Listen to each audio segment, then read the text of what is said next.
Bismillahirrahmanirrahim. Innalhamdulillah nahmaduhu wa nasta'inuhu wa nastaghfiruh wa na'udzu billahi min shururi anfusina wa min sayyiati a'malina. Man yahdihillahu fala mudilla lahu wa man yudlil fala hadiya lahu. Asyhadu an la ilaha illallah wahdahu la syarika lahu wa asyhadu anna Muhammadan abduhu wa rasuluh. Alhamdulillah, kita bersyukur kepada Allah Subhanahu wa taala. Kesempatan siang ini kita bermajelis untuk mendapatkan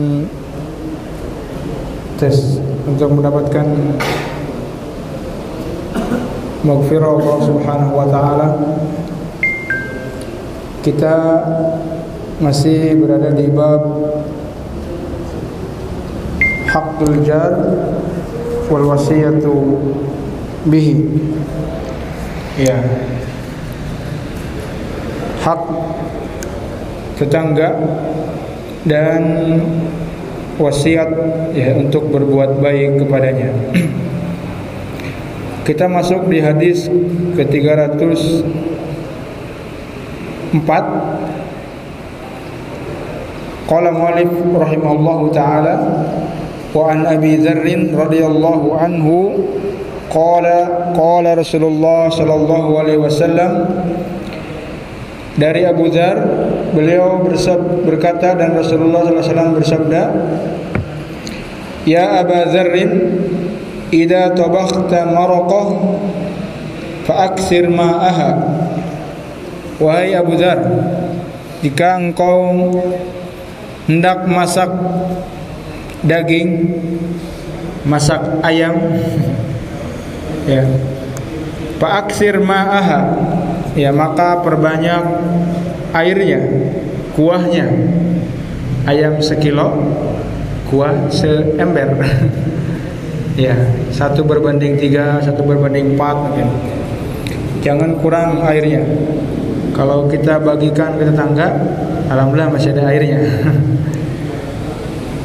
Wa ta'ahad jiranaka, dan carilah, ingatlah tetanggamu. Kemarin sudah disebutkan, ya, rawahu Muslim, diriwayatkan oleh Muslim.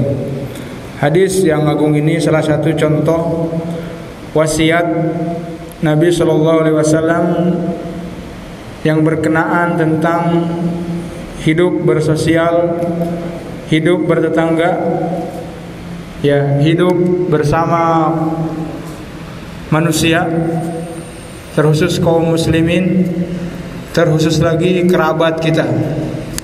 Kemarin sudah disebutkan jaraknya sekitar 40 rumah. Dari sini berapa rumah? Sampai ujung Al-Basam sana.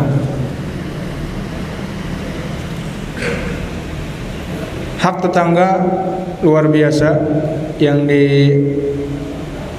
diserukan oleh Nabi sallallahu alaihi wasallam untuk menjaga, untuk memberi, ya, menjaga aibnya, untuk menjaga semua hak-hak, ya, dan juga memberikan kewajiban atas kita, ya. Dan juga diantara yang Nabi Shallallahu Alaihi Wasallam sebutkan di sini adalah tentang memberi masak atau memberi makanan atau memberi hadiah. Seandainya di antara kalian, di antara kita ingin memasak dan kita memiliki tetangga, maka perhatikan cara Nabi Shallallahu Alaihi Wasallam. Kata beliau, kalau kalian masak daging, masak ayam, masak sop, soto, maka perbanyaklah kuahnya. Ya, ini hikmahnya supaya ketika tetangga mencium aroma masakan, kita mampu untuk memberikannya. Masak asin yang begitu semerbak pasti kecium tetangga.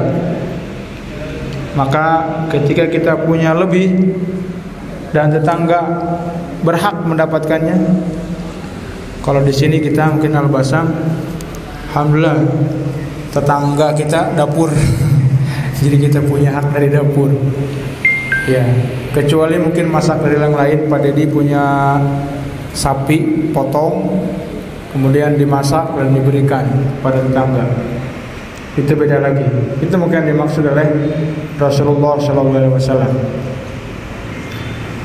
Dan bagaimanapun muamalah dengan tetangga, baik tetangga itu jahat, maka kita harus memuliakannya, tidak membalas dengan keburukan.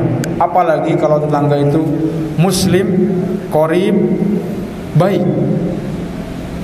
Pernah dulu terjadi, saya pernah mengalami dan bersama teman-teman bertetangga, masih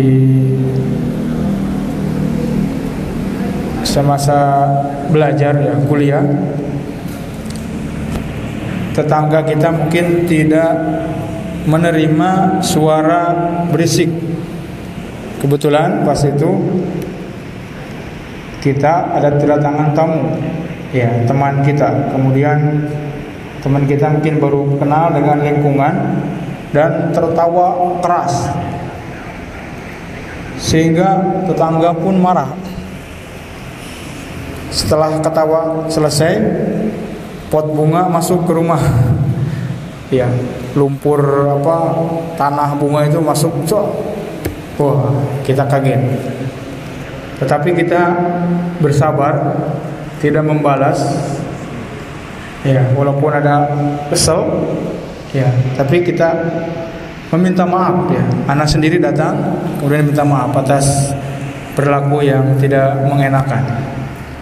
Berjalan, kemudian terbangunlah muamalah yang baik antara kita. Padahal kalau terbiasanya langsung marah. Kebetulan juga ada musibah, yang Sedupang mungkin tahu. Kebetulan ada musibah, kebakaran tetangga itu. Kita langsung turun tangan, siram. Kebakaran pun besar, kita ambil air dan siram. Dan alhamdulillah selesai. Setelah itu, subhanallah, ya, raddul fi'il, itu langsung tetangga tuh yang tadinya marah, yang biasanya mas ini selokannya mampet, sekarang ketika selesai kita bantu langsung manggil, mas ini ngopi, ngeteh. Anda langsung terkaget. Subhanallah, ini bagaimana muamalah ya. Kata Rasulullah SAW, jangan dilawan keburukan dengan keburukan lagi. Ya, balaslah keburukan dengan kebaikan. Ternyata betul, yang mendatangkan kebaikan. Yang tadinya tetangganya begitu marah, begitu benci dengan kita, kalau kita lewat nggak punten, lewat. Kalau kita ngomong nggak dijawab. Tapi setelah itu, subhanallah, alhamdulillah kita merasa senang ya, dan bisa bertetangga dengan baik. Ya. Kembali lagi ke hadis ini, bagaimana wasiat Nabi SAW tentang hak tetangga. Di antaranya contohnya adalah ketika kita hendak masak. Ya, mungkin Ustaz Kisan hidup di Perum, punya tetangga. Ya, kalau kita punya lebih, alhamdulillah. Dulu anak tinggal di Perum, di sana di atas. Alhamdulillah, tetangga nggak ada yang kelaparan. Saya yang kelaparan. Alhamdulillah, yang tidak ya. Kita selama kita hidup dan kita yakin Allah Subhanahu wa taala innama huwa razzaq dzul quwwatil matin, selama usia kita panjang dan rezeki kita masih dicatatkan, insyaallah Allah Subhanahu wa taala akan menjamin. Seandainya rezeki sudah habis, berarti umur kita sudah selesai. Sedkisan hari ini sudah tidak bisa makan, minum, jatahnya habis, berarti jatah kita sudah habis. Pak Dedi walaupun megang uang tiap hari miliaran, tapi kalau sudah habis jatahnya, satu suap terakhir, innalillah. Ya. Tapi Pak Dedi ingin hidup lagi 40 tahun berikutnya. Inilah ya ikhwah, ya mudah-mudahan kita bisa hidup bertetangga dengan baik ya, dan bersabar atas gangguan ya, dan kita juga tidak mengganggu tetangga kita ya. Mudah-mudahan kita diberikan taufik oleh Allah Subhanahu wa taala untuk selalu menjaga hak tetangga ya, dan memberikan semua ya kebutuhan, membantu, menolong selama kita mampu ya. La tahqiranna minal ma'rufi syai'an. Jangan kita menganggap enteng, menganggap remeh kebaikan. Ini contoh dari Rasulullah SAW, walaupun kuahnya, memasak diperbanyak kuahnya. Apalagi kalau kita sudah beriktikad untuk memberikan tetangga ya makanan, kebutuhan dan yang lainnya. Dulu di kejadian Abu Hanifah, beliau punya tetangga mungkin non muslim. Kemudian ada kotoran yang menempel ke rumahnya disebabkan dari beliau. Kemudian beliau tidak ingin membersihkan itu, khawatir temboknya terkelupas.